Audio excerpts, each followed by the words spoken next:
खुदसेमगी मानबा कांगलुप की लालगी मरकता पांगथोखिबा Manipur board अमसुंग council की परीक्षा की फोल लाउथोखरे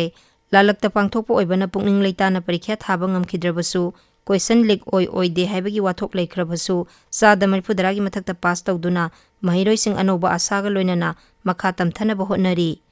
महिरोइसिंगदगी ममा मपाना हेना क्वेश्चन चेंदुना मखोइना पामजबा सिनफम अमसुंग मिसक ओइहनबा होटनरी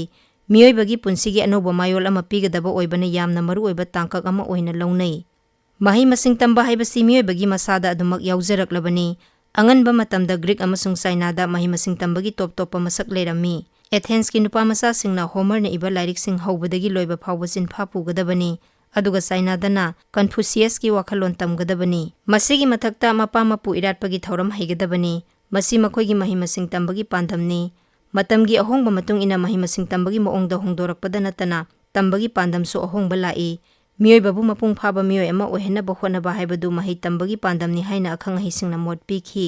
भारत की सकनाइरबा धर्म संदोकपा स्कॉलर स्वामी विवेकानंद की मोट मतुंग इनदी मही तंबा हाइबसी मियोइबा मसादा हानना यावबा मतिक मंगाल अदु याकाय हनबनी अदुगा ग्रीक की फिलोसोफर प्लेटोनदी मही मसिंग तंबा हाइबसी लौसिंग अचुंबा अमसुंग फिदमनिंगाई ओइबा पुंसिगी लंबिदा संगसिनबदुनी हाइना फोंदोकलमी अमरोमदा चाइना की माओ जेडोंगनदी मही तंबा हाइबसी मानबा खुनाय अमा सेमनबा अफबा खुलाय अमा ओइबता नतना मियोइबगी वाखलोन होंदोकहनबा ngamba पामबैनी अखन्नबा हैसिंगबा मसिंग यामजदबा खुदपु सागनबा खुलाय नते हाइना लौखी पीरिबा वाफमसिंग असिदा सुंबा यामना याउरी मही मसिंग तंबा हाइबसी मियोइबगी पुंसिदा यामना मरु ओइ हाइबदु खंगलदुना ngасidi masi miyoibagi hak ama oina sak khangle UN General Assembly na lauthokpa International Covenant on Economic, Social and Cultural Rights lising masamapan humpu amasung Child Rights Commission lising masamapan marphuma da mahi tambagi akhanaba hak piri mahi tamba haibasi miyoibagi matik mangal mapung phana phudok hanbagi lambida sangsingadabani haiba wakhalon masida pi Bharat ki oina su Constitution ki Article 13A Right of Children to Free and Compulsory Education Act lising ani mapan amasung Supreme Court ki wayal kayana mahi masing tambagi hak mayek sengna piri mahi tambagi thabakta anauba mayon pinaba sarkarna semba New Education Policy lising ani kungi yanglen sarudi Constitution ki value sing khangna amasung ngakna chatpa ngamnaba mahi tamliba aduni masida anauba wakhalon puthokpa ngamba amasung kupthana wakhal khanba ngamba haiba wakhal paringna lamjing oigadabani हिंगनबा लनाइगी थबक अमा फंगनबा मही तमगदबनी हाइबसी थौसिल असिदा याउदे Bharat liberalisation privatisation लाखिबदगी सरकारना पांगथोकलंबा muscle कया लनाइ मियोइदा सिना थोकपगी मनुंग चन्ना मणिपुरदसु मही मसिंग तंबा हक्सेल अमसुंग चथोक चसिंगी थबक सिंग लनाइ मियोइसिंगना सरकारगी महूत सिंदोना थबक तौबा याहनख्रे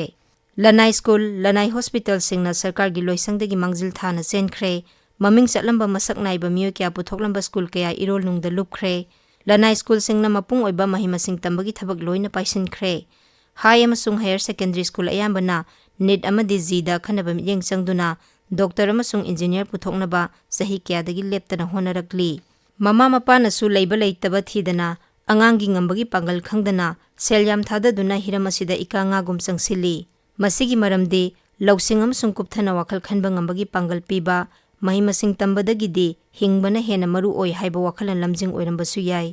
हाइरिबा सांgyang असिदा थारिबा अंगांग मसिंगा फंगलिबा मसिंगा यामना चावना खेनबा लई हंजिन हंजिन थारबसु खनबा ngamdaba अंगांग सिंगी Tungi Laiba करी ओइगदगी हाइबदुदि mama Mopa अमसुंग ओजा सिंगना खजिक नाथैबगुम उरी अमरोमदा ममांगदगी हौना मणिपुरगा सागोनरकलबा असेंगबा वारी कया सेमदोकलगा अरानबा कया अमा पुथोरक्तुना पुवारीबु लाना पुनबा होनबा थौदोक कया थोकली मधु थिंगनबा होनबा सरकारदा अचौबा सिंगनबा अमा ओइरी मतांगसिदा असेंगबा पुवारी इबा अमसुंग मधुदा सिंगनरकपा सिंग थेंगनबा कनागी मथौ ओइगनी हाइबा वहंग हौरकलिबा नहारोल सिंगदा हंगदबा यारकते ऐगी सोइद्रगा लोइरे हाइना चटख्रबदि लेबाक असिगी मराइबक्ति कमदौबा हाइबा वहंग सुथोरई लेबाक अमगी नुंगाई याइफबा हाइबसी अफबा लेंगाक लेरबा मतमदा ओइगदबनी अदुबु लेबाक ngakpa हाइबसी तराई तराइबा थबक्ति नते सही कया संगना तंबा चंगी मणिपुरगी पुवारीदा निंगथौ नाउथिंग खोंगना लुवांग पुंसिबगी मफमदगी लेंगाकलोन तमखिबगी वारी निंगसिंगली अदुबु लमदम असि लेंगाकलोनगी यांगलेन सरु खम थेंगना सोले अदुना महिरोई ओजा अमसुंग ममा मपासिंगना मथन मथनता हिंगनबा अमसुंग सिनफम फंगनबा होनबना महिमसिंग तंबगी पांदमनी हाइना खल्लबदी मधु अबुंग हन्ना खंथनबा मतम यौद्रिबरा